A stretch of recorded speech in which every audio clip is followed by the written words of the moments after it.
ٹھیک ہے. اور تھرڈ برن تو ظاہر آبویسلی پورا ڈیپ ہوتا ہے تو اس میں کمپلیکیشن بھی زیادہ ہوتی ہیں اور لائف تھریٹنگ بھی زیادہ ہوتی ہیں. ٹھیک.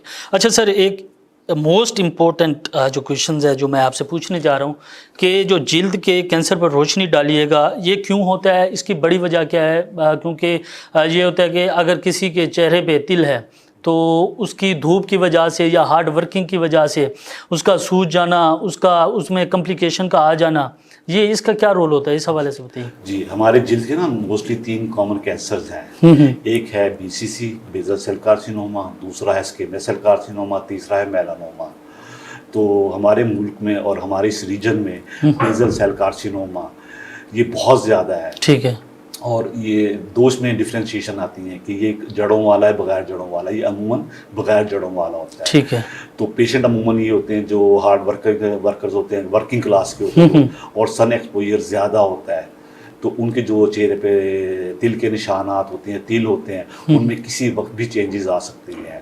ٹھیک ہے. اور اس میں مریضوں کو ہم یہی بتاتے ہیں، اپنے ناظرین کو بھی ہم یہ بتائیں گے کہ جو اگر کسی کے چہرے پہ کوئی مول ہے یا تل ہے تو اس کے بارے میں کانشیس رہیں. اگر اس کا سائز بڑا ہو رہا ہے، چینج آ رہی ہے، اس میں کلر چینج ہو رہا ہے یا اس میں خارش ہونے لگی ہے تو فوری طور پہ نا اپنا پلاسٹک سرجن سے مشورہ کریں کہ کیا کرنا ہے ہمیں.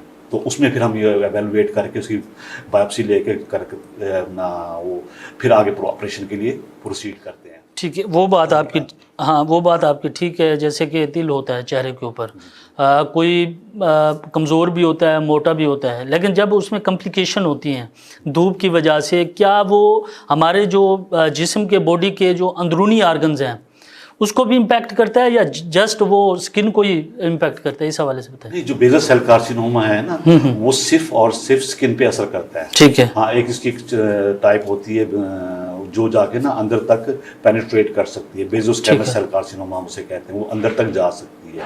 اس کے بارے میں احتیاط کرنا چاہیے. ٹھیک ہے. پھر دوسرے نمبر پہ آپ نے جسے پوچھا تھا اسکیمس سیل کارسینوما، عام طور پہ اسے کہتے ہیں جڑوں والا کینسر. یہ بہت تیزی سے پھیلتا ہے اور جسم میں کہیں بھی جا کے لیٹ سٹیجز میں میٹاسٹیسس ہو سکتی ہیں اس کی. ٹھیک ہے. تو اس کے فوری طور پہ ہی علاج کروانا چاہیے. میلانوما لکیلی ہمارے ملک میں بہت کم ہے، یہ یورپ میں بہت زیادہ ہے، ہمارے ملک میں لکیلی بہت کم ہے. لیکن اس کی احتیاط کیا ہے؟ جو جلد کا کینسر ہوتا ہے اس سے بچنے کے لیے ہمارے ناظرین کو یہ بتائیں کہ کون سے ایسے اقدامات ہیں جو کرنے چاہیے تاکہ اس سے بچا جا سکے. جی، اس میں سب سے جو امپورٹنٹ چیز ہے، ایک تو نا کور رکھیں اپنے چہرے کو، ٹھیک ہے، اور دوسرا سن بلاک کا لازمی استعمال کریں. یہ دو چیزیں ہیں، واحد کوریج اینڈ سن بلاک، جس سے آپ اسکن کے کینسر سے بچاؤ ممکن ہے. ٹھیک ہے. اچھا، ایک تو آپ بتا رہے تھے کہ یہ تل ہو گیا یا باقی چیزیں چہرے پہ ہوتی ہیں دھوپ پڑنے کی وجہ سے، ان کی جو کمپلیکیشن ہے ان کا انکریز ہو جانا. اگر یہ نہیں ہے تو اس کے علاوہ کوئی جلد کا کینسر ہو سکتا ہے؟ جی، مختلف یہ جو ہمارے جسم میں کینسرز ہوتے ہیں وہ آ کے اسکن میں میٹاسٹائز کر سکتے ہیں. ٹھیک ہے. میٹاسٹیسس ان کی ہو سکتی ہے وہاں پہ، تو روڑیاں بن جاتی ہیں، گلٹیاں بن جاتی ہیں. ٹھیک ہے. جیسے جگر کا کینسر ہے یا معدے کا کینسر ہے یا آنت کا کینسر ہے تو کہیں پہ بغلوں میں یا نیچے والے حصے میں گلٹیاں بننی شروع ہوتی ہیں، روڑیاں جسے کہتے ہیں عام طور پہ گلٹیاں. پھر اس کی بایوپسی کرا کے ہم اکارڈنگلی پروسیڈ کرتے ہیں. نہیں، گلٹیاں ہونے کی بڑی وجہ کیا ہے؟ خوراک کا رول ہے اس میں یا کوئی اور چیز؟ Mostly cancer. ٹھیک ہے. اور یہ انفیکشن. ٹھیک ہے. گلٹیاں جو بنتی ہیں موسٹلی ان سے بنتی ہیں. اچھا، اس کا ڈیوریشن کیا ہوتا ہے؟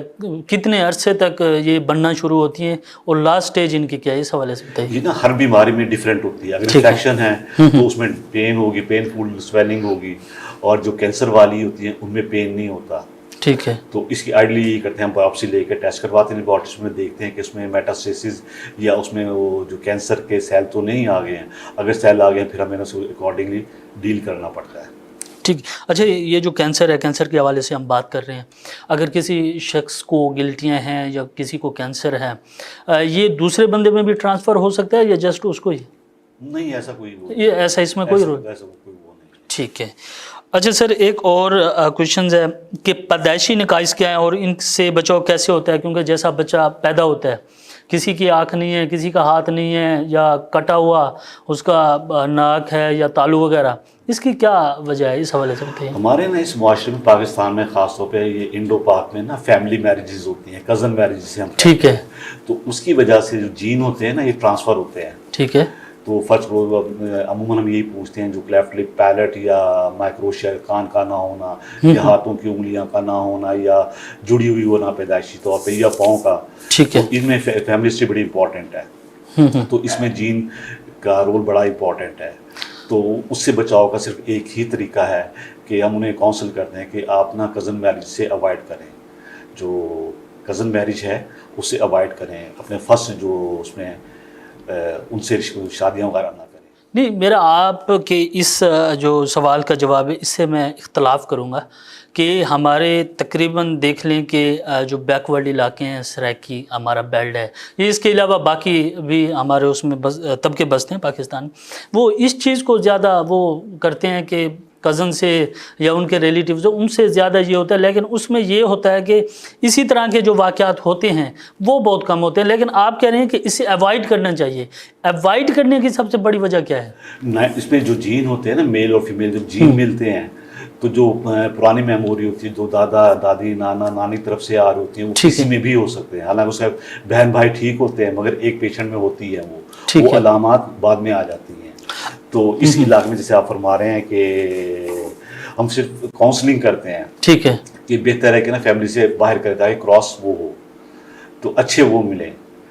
تو یہاں پہ ہمارے یہاں یہ ان میں نا عموماً جو بھی ہم نے دیکھا تقریباً 90% کیسز میں یہی ہوتا ہے، پیدائشی نکائش میں کان، ناک اور یہ ہونٹ، اور اس کے بعد مردانہ زنانہ، یہ مختلف قسم جو اعضاء ہوتے ہیں ان میں انوملیز آ جاتی ہیں، نقائص آ جاتے ہیں، پھر وہ ہمیں نا ریکنسٹرکٹیو سرجری کرنی پڑتی ہے ان کے لیے۔ ٹھیک۔ اچھا، یہ پیدائشی طور پر جو کٹا ہوا تالو یا ناک وغیرہ یہ چیزیں ہوتی ہیں، اس کا کیا ڈیوریشن ہوتا ہے کہ جیسے ہی بچہ پیدا ہوتا ہے اس میں یہ چیزیں شامل ہو جاتی ہیں، اور اس کا جو ٹریٹمنٹ ہے کتنے عرصے تک ہوتا ہے، اور اس کے ایکسپینس جو ہیں وہ بتائیے گا اس حوالے سے، وہ کتنے ہوتے ہیں؟ جو فار ایگزامپل آپ نے کلیفٹ لپ لیا ہے، کلیفٹ لپ یا کٹا ہوا ہونٹ، اس کو ہم 3 مہینے بعد ریپیئر کر دیتے ہیں، ٹھیک ہے۔ اگر پیلٹ ہے تو یہ 9 مہینے سے لے کے 18 مہینے کے درمیان میں ہم اس کو ریپیئر کر دیتے ہیں، پھر بعد میں اس کو فالو اپ رکھنا پڑتا ہے ہمیں 24 سال تک اس پیشنٹ کو، کیونکہ اس میں چینجز آئی ہوئی ہوتی ہیں نا ساری اس کی، آگے پھر ناک ٹھیک کرنی ہوتی ہے، اگر بولنے کا ایشو ہے اسپیچ تھراپسٹ کی بھی ہمیں ہیلپ چاہیے ہوتی ہے، پھر آگے ہمیں جا کے اس کی ناک وغیرہ کی جو پیدائشی ان کے ساتھ ایسوسیٹڈ ہوتی ہیں پرابلم، وہ ہمیں ٹھیک کرنے پڑتے رہتے ہیں گائے بگائے۔ ٹھیک ہے۔ اچھا سر، یہ شوگر، فالج، ایکسیڈنٹ کے زخم کا ٹھیک نہ ہونا، ان کا علاج کیسے ممکن ہوتا ہے؟ کیونکہ بعض اوقات یہ دیکھا گیا ہے کہ شوگر پھٹ جانے کی وجہ سے زخم کا وہ ہو جانا، اس کے بعد باقی زیادہ اس کی کمپلیکیشن ہوتی ہیں، اس حوالے سے آگاہ کیجیے۔ جی میں بتا، جیسے میں نے پہلے عرض کیا تھا، یہ شوگر جو ہے نا ایک موریثی بیماری ہے جو خاندانوں میں شفٹ ہوتی ہے، ٹھیک ہے۔ تو اس میں جو کمپلیکیشن ہے تو زخم کا نہ ٹھیک ہونا، ٹھیک ہے۔ ہمارے اب تو لیٹسٹ جو ٹیکنیکس آ گئی ہیں زخم ٹھیک کرنے کی، وہ عام ہمارے ڈاکٹرز کو بھی نہیں پتہ، ٹھیک ہے۔ تو اسی طرح اس کے لیے جو بھی ہے، یہ شوگر کا مریض ہے یا ڈائبٹیز کا، فالج کا ہے یا ایکسیڈنٹ کا ہے، فوری طور پہ نا اپنے کسی پلاسٹک سرجن سے مشورہ کریں، وہ دیکھے گا، بتائے گا بھی ہم نے کیا کرنا ہے اس کا وونڈ مینجمنٹ۔ اور دوسرے پھر یہ ہے لمب سالویج، لوگ فونڈ کہتے ہیں ٹانگ کاٹ دو، پاؤں کاٹ دو، بازو کاٹ دو، اب وہ نہیں ہے، اب فوری طور پہ اس کا علاج ممکن ہے۔ ٹھیک ہے جی ناظرین، ہمارے پینل میں ڈاکٹر عارف بیگ مرزا صاحب جو کہ کنسلٹنٹ جو کہ پلاسٹک سرجن ہیں وہ ہمارے ساتھ موجود تھے۔ ہم اسی ڈیزیز کے اوپر جو کہ گفتگو کر رہے تھے، جیسا کہ شوگر یا ایکسیڈنٹ کے ہونے کے بعد زخم کا ٹھیک نہ ہونا اور اس کی باقی جو کمپلیکیشن ہے ان کا ہو جانا، اس حوالے سے جان لیتے ہیں ایک بریک کے بعد دوبارہ ڈسکشن کا سلسلہ جاری رہے گا۔ جی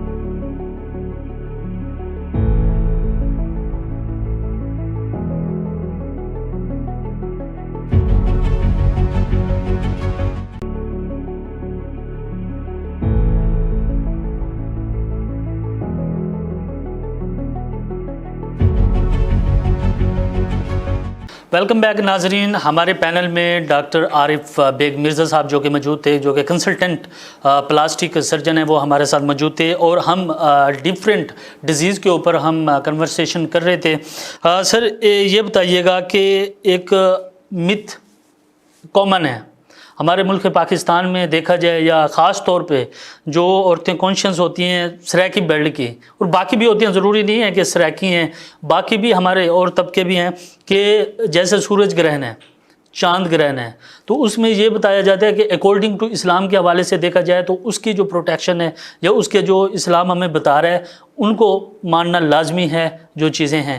لیکن عموماً یہ دیکھا گیا ہے کہ جب سورج گرہن یا چاند گرہن ہوتا ہے تو جو پریگننٹ عورتیں ہوتی ہیں ان کو یہ بتایا جاتا ہے کہ آپ نے سونا نہیں ہے، بیٹھنا اس طریقے سے ہے، یہ کرنا ہے، وہ کرنا ہے، اگر کوئی چیزیں ہو جاتی ہیں ان کا باپ کر رہا ہے یا ان کی ماں کر رہی ہے تو یہ بچے کے اوپر امپیکٹ پڑتا ہے۔ اس کی بڑی وجہ کیا ہے، اس حوالے سے بتائیے گا۔ جی، اس چیز کا نا یہ مختلف متس ہیں، چاند گرہن، سورج گرہن، یا سایہ ہونا، یا جن کا آنا، یا جادو وغیرہ ہونا، اس کا اس حقیقت سے ہمارے سائنس سے کوئی تعلق نہیں ہے۔ ٹھیک ہے، تو یہ جیسے میں نے پہلے عرض کیا تھا، یہ مورثی ہوتا ہے، اس کا کسی قسم کا بھی کوئی تعلق نہیں ہے ان چیزوں سے۔ نہیں وہ آپ ٹھیک ہے، according to Islam, according to Islam آپ تھوڑا سا ریسرچ کریں، مختلف احادیث ہیں اللہ سبحانہ و تعالیٰ نبی صلی اللہ علیہ وسلم کی، تو انہوں نے بتایا ہے، مختلف یہ بخاری کی بھی حدیث ہے کہ اس کا سورج گرہن اور چاند گرہن کا ان کا اس سے کوئی تعلق نہیں ہے، جیسے کہ یہ چینجز ہوتی ہیں اللہ پاک۔ البتہ اس کے لیے مختلف دعائیں ہیں، آپ بالکل ایسے ہی، مگر اس کے پیدائش سے بچوں کے اس پہ اثرات سے کوئی تعلق نہیں ہے۔ ٹھیک ہے۔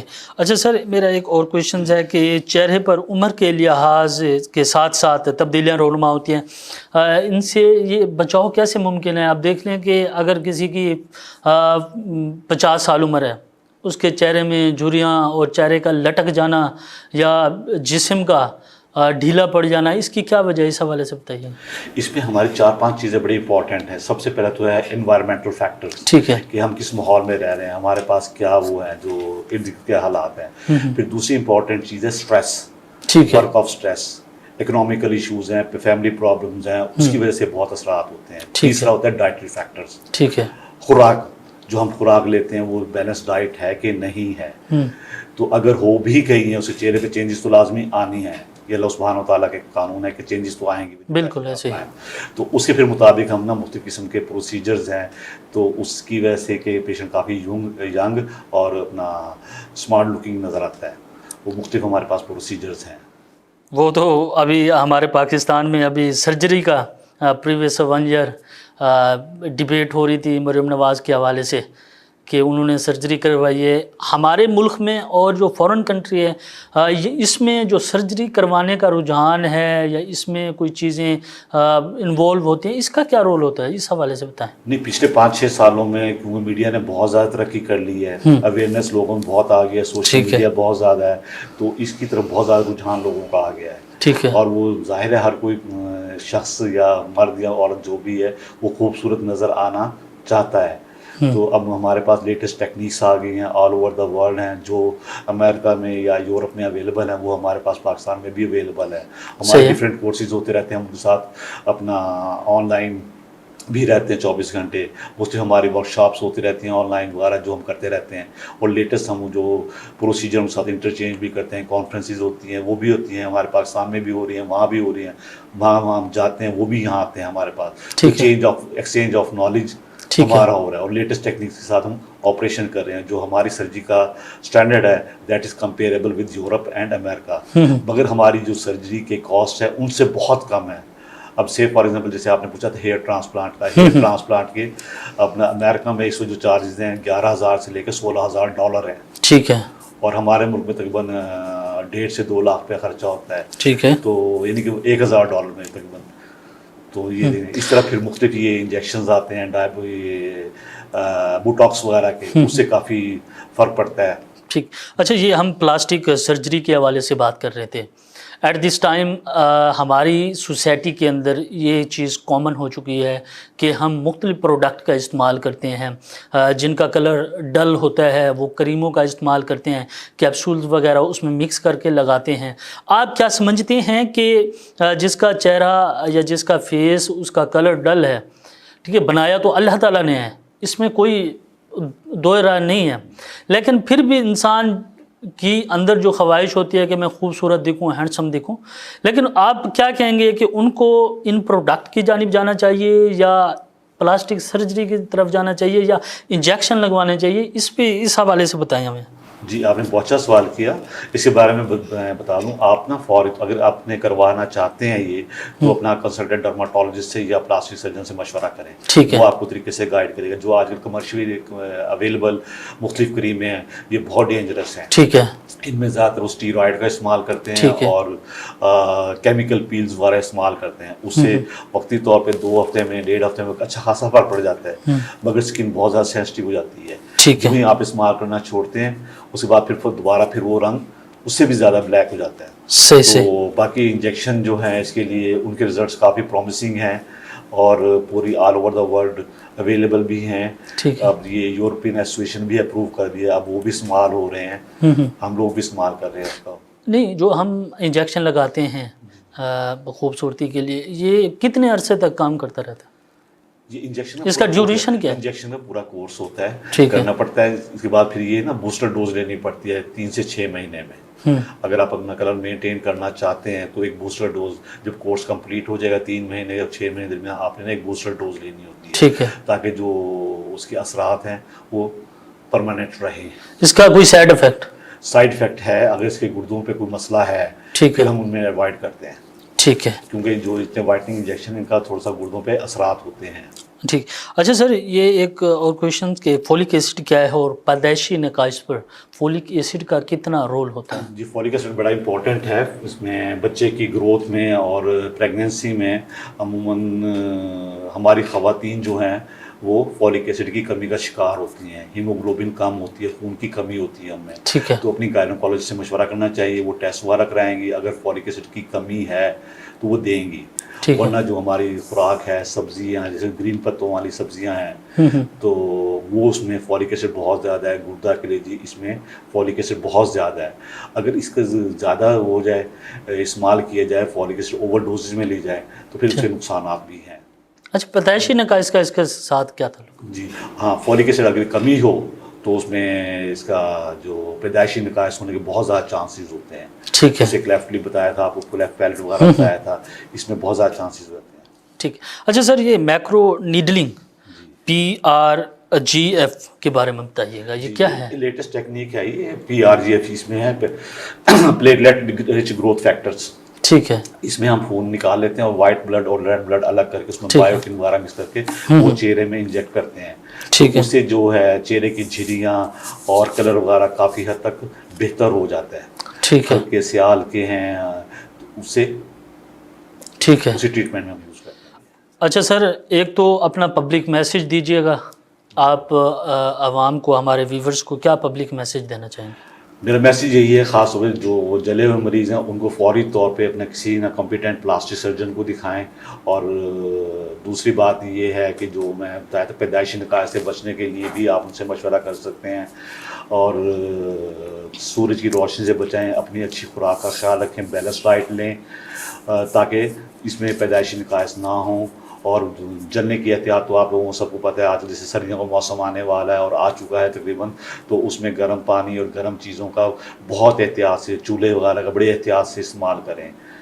تو باقی گورنمنٹ سے جیسے بتایا تھا کہ ہمارے ہاں جو حادثات ہوتے ہیں وہ زیادہ تر ناقص یہ سلنڈر وغیرہ کی وجہ سے ہوتے ہیں, تو ان کے بارے میں ذرا احتیاط کیجیے گا آپ. جی ناظرین, ہمارے پروگرام کا جو وقت ہے وہ اپنے اختتام کی جانب ہے. ہمارے پینل میں آج ڈاکٹر عارف بیگ مرزا صاحب جو کہ کنسلٹنٹ پلاسٹک سرجن ہیں وہ ہمارے ساتھ موجود تھے. ان کے ساتھ ہم نے ڈیفرنٹ ڈیزیز کے اوپر ڈبیٹ کی اور ان کی جو احتیاط ہیں یا خوراک کے حوالے سے وہ گفتگو تھی. ان کی جانب سے یہ کہنا تھا کہ جو بچے ہیں, عورتیں ہیں, مرد ہیں جو جل جاتے ہیں, جن کا جسم کا کچھ حصہ جل جاتا ہے تو اس کو فوری طور کے پر ڈاکٹر سے رجوع کرنا چاہیے. اور اس میں فولک ایسڈ کے حوالے سے انہوں نے بتایا کہ فولک ایسڈ کا کتنا رول ہے. اور سب سے بڑی چیز یہ ہے کہ پیدائشی نقائص, یعنی جو بھی بچہ پیدائش اس کی ہوتی ہے, پیدائش کے وقت اس کا یا تو ہونٹ کٹا ہوا ہوتا ہے, کسی کا کان, کسی کی آنکھ, اور اسی طرح کے جو فیس اور باڈی ڈیمیج ہوتی ہے. تو اس حوالے سے ان کا کہنا تھا کہ فولک ایسڈ کو آپ اپنی زندگی کا لازماً حصہ بنائیں. وہ فولک ایسڈ جو کہ سبزی والی پتوں والی سبزی ہوگی جو کہ قدرت نے ہمیں جو چیزیں نوازی ہیں ان کا استعمال کریں تو ان پیدائشی نقائص سے بچا جا سکتا ہے۔ ناظرین، ہیلتھ کے نئے ایشو کے ساتھ ایک دفعہ دوبارہ حاضر ہوں گے، تب تک ہمیں دیجیے گا اجازت۔ اللہ حافظ۔